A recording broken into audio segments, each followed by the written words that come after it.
Semicolon Mastery, Legal Document Edition. Hello there, language enthusiasts. Today we're going to focus on a very specific, but vitally important aspect of English writing, using semicolons in legal documents. The semicolon, often underused or misused, can be a powerful tool in formal writing, especially within the legal realm. Let's unravel the mysteries of semicolons together. Before we dive into the specifics of legal documents, let's quickly recap the basic usage of semicolons. A semicolon is primarily used to link closely related ideas in two independent clauses. For instance, she enjoyed the concert. The band played all her favorite songs. Legal documents are all about precision and clarity. Semicolons, when used correctly, can provide that necessary clarity by accurately separating related thoughts or items in a complex list.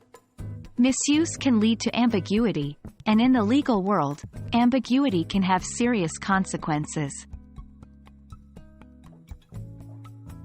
Often, legal documents feature complex lists where items themselves contain commas. In such cases, semicolons are used to separate the items in the list, aiding comprehension. Here's an example. The defendant is ordered to pay $5,000 to the plaintiff, John Smith, $2,500 to the co-plaintiff, Sarah Johnson, and $1,000 as court costs. In the structure of legal documents, there are often provisions, main points, and sub-provisions, subpoints. Semicolons are used to separate these, often at the end of each provision or sub-provision. This ensures each point and subpoint is distinctly understood, further removing ambiguity.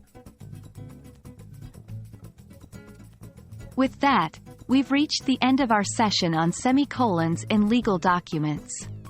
Remember, mastering semicolons is not just about following grammar rules, but also about improving the clarity of your communication, a skill highly valued in the legal field and beyond.